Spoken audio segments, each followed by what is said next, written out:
of the time of my life. In this space of fun employment and just not even being in a day-to-day job, it's like this is what I'm looking for. This is what I do. Like, I just want to be like, girl. Like, sometimes you just want to have fun. Like, it's not just every day like, oh, like, be serious. Like, I just want to have fun. Like, I'm actually a fun girl. Like, anyway, I just posted a video on Instagram, and the song behind it is that Prince Emmanuel song that goes like, cause my father is bigger than I don't know what that means, but guys, that is literally what I just experienced today. I was just telling I think I'm gonna post it on TikTok or maybe my Instagram stories about how in shock I am of what the Lord has done. Guys, and the way I have to be quick because I don't have storage, because the way in that garnier event my parent was telling me I have storage for 5 times at least. Anyway, guys, the Lord has shown up and showed out. I feel like I have experienced the effects of my hard work. Oh, stop it. 10%, I don't care.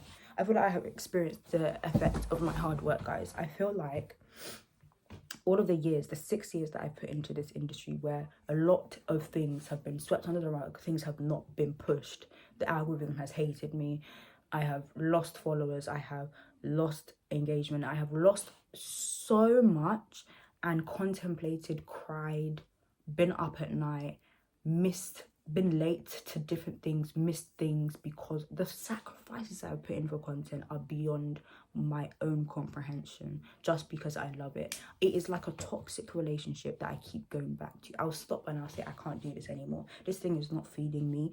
In fact, I'm not even fed. I've not even eaten because I'm editing this video for YouTube for it to get 30 views. Like, it's so difficult. I don't think people understand. Like, it's not to be pushed to the side. Like, don't make it seem like it's this small thing when a creator has put in like so many hours and like they don't get the views and you think that they're numb. Like, of course I'm not gonna post every time like, oh, I'm so angry that I didn't get this many views, but like, it hurts so much. You feel so unloved and you feel so unappreciated. I don't think people talk about it enough, because you put in a level of work, and a lot of the time the work is something that the Lord has actually told you to do.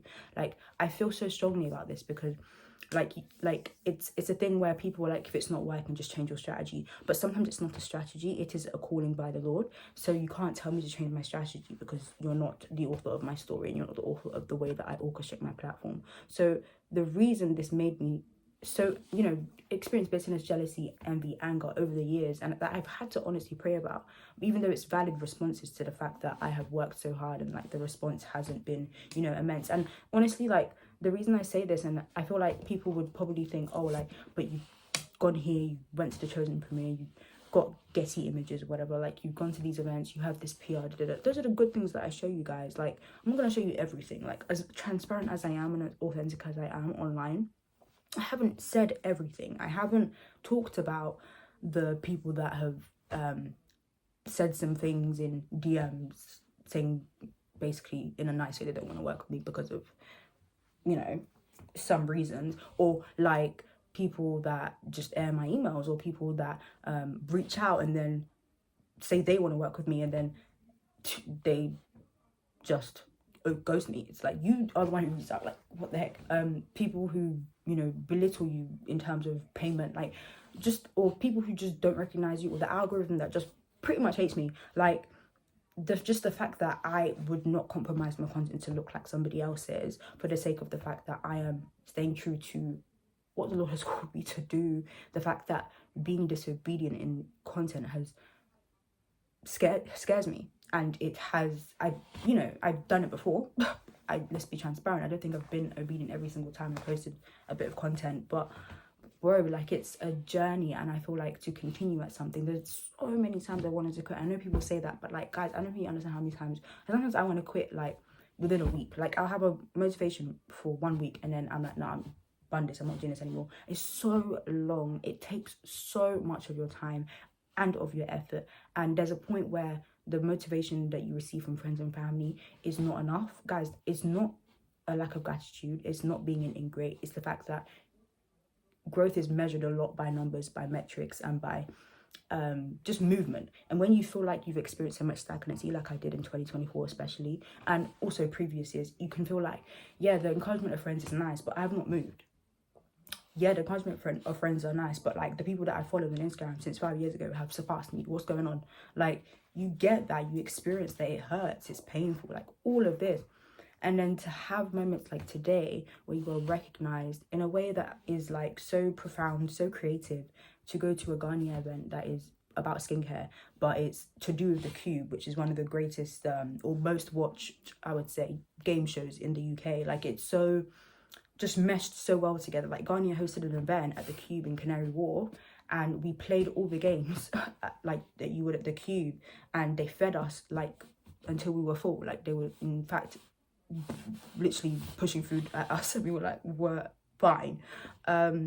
They had a photo booth where we could take photos. They had a photographer who took like flash photography of us. They had a dermatologist talk to us about our skin problems. They had a bouncy castle so we could feel like big kids again.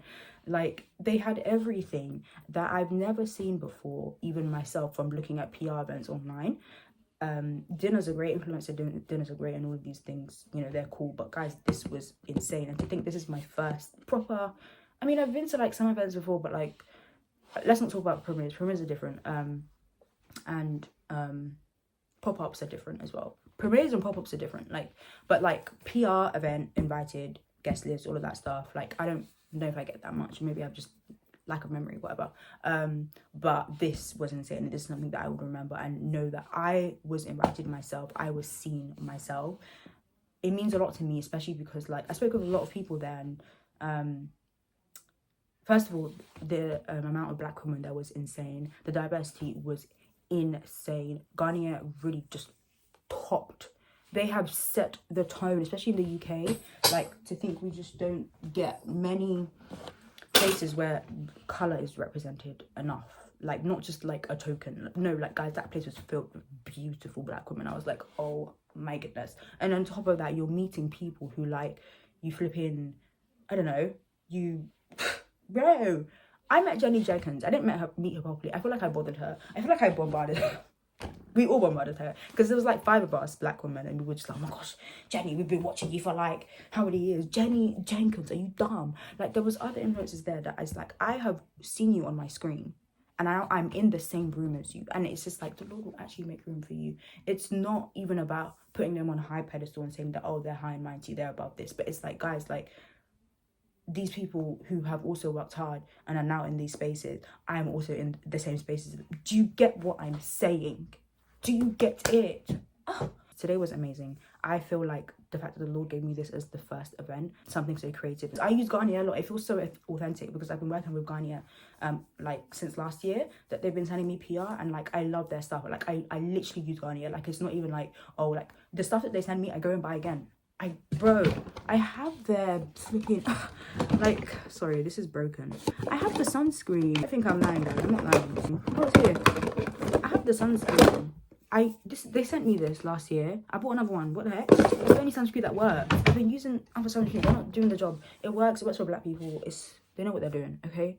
I'm just, yeah, I'm so happy. And to think that I was going to leave early because Esther left early, and then another person that I met, she also left early. So I was by myself playing games with myself, and everyone was looking at me like, are you gonna play it twice? And I was like, yeah, I'm gonna play it twice, because I don't know how many people would be. And then like 10, 15, 20 minutes later, and I'll meet 4 or 5 other girls, and it's like, the Lord has, I was literally gonna go home, and I was like, gonna sulk, I'm gonna cry, and it's gonna be like, God, like, why did you even send me here? Like, this is just so dead. But he gave me another set of people to hang out with and to enjoy the rest of the night for like 2-3 more hours. I had the time of my life in this space of fun employment and just not even being in a day-to-day job. It's like, this is what I'm living for. This is what I do. Like, I just want to be like, girl. Like, sometimes you just want to have fun. Like, it's not just every day like, oh, like, be serious. Like, I just want to have fun. Like, I'm actually a fun girl. Like, God. Anyway, guys, I'm just saying this to say, like, the Lord really does do a thing, like, when you have prayed.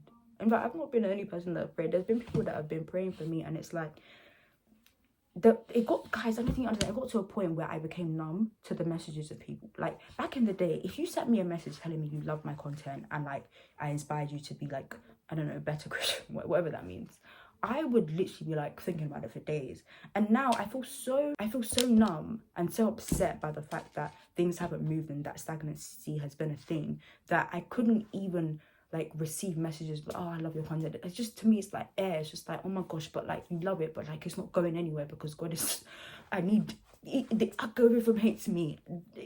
And it's just, and you struggle so much because it's like you don't want to be jealous. I hate jealousy. I hate envy. It's like, I hate anger.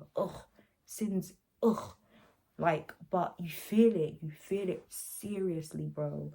And the aim is never to debunk things like envy, anger, and jealousy after you receive the gift, but rather before. And I feel like the Lord has definitely worked on me with that. And it's not to say I'm perfect, but it's to say that I'm better than I was before in terms of things like envy and everything, and gratitude.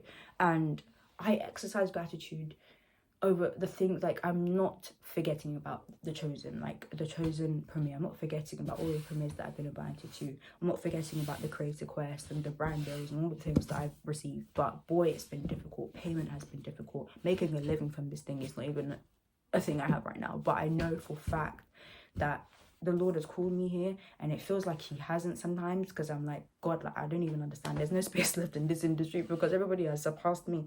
But there is. I've been talking straight for, guys, I have so much to say. I haven't even paused and breathed, but there's so much. But guys, like, for some reason in my spirit, I feel like this is the beginning of the output. This is the beginning of the fruit that to some seems like, it's just like, this is what's the word, shallow, or like these are shallow things, like going to events, influencer events, PR, It's not. It's a haven for the Lord to do his thing. And I'm believing that this is the beginning of the overflow of the fruit, of the things, of the fun that I want. So I just came here to say that. It's not even to talk about self, because I feel like so much of us can find ourselves in the people that are speaking about themselves. If only you would look and see that this is not about me. This was never about me. This is far from about me. There's moments in the time when I was at Garnier, I was just thinking about the Lord, and I was like, damn, that you actually put me here. You actually put me in this room. There'll be time people are walking past, like, I'll follow you online. Lord, you put me here. What did you put me here for? And it's like, I know why you put me here. I'm great. But yeah, I'm saying all this and I have like no eyebrow, because guys, I did minimal makeup today, and I'm just looking at everybody. I'm seeing full face B. I didn't get the memo, but it's because they were like, because it's a skin event, I was like, I could just do minimal, small. But I feel like I should have gone all out. And I didn't curl my hair. I just left the curls from what was at CCS, and I don't like it. So I kept on looking at myself, and I was like, God, I don't like how I look. But like, I still think I got some like good pictures and stuff. But anyway, we'll see. But it was great. I met some great people, and I just loved it. So yeah, how do I end this video that may or may not go on YouTube? I end it by saying, those that have tarried, oh God, tarry. Sometimes the Lord just says tarry longer. Like, I feel like that's, bro, Abraham tarried. He tarried. Some of us can't do that. In fact, I've even told God, I said, listen, I'm not your Abraham. I'm not your, I think I was talking to Esther actually last week on the phone. And it's just like, you know, there's a reason these people are in the Bible, you know? I didn't call myself to be Abraham and Paul and to be, I didn't say I need to write half of the epistles, or whatever you call it. Like, I'm fine. I don't need to have the same story. But I could definitely say I have travailed. Yes, I have stumped at some points, but I have travailed. I have worked hard, and I have been patient in waiting. Not every moment, no. Was Abraham patient when he was sleeping with Hagar? No, he wasn't. He wasn't. We all slip and fall, but if I look at the timeline of like the 6 years, guys, it's a long time. I've done it. I'm still doing it. Hey, see you next time. Bye.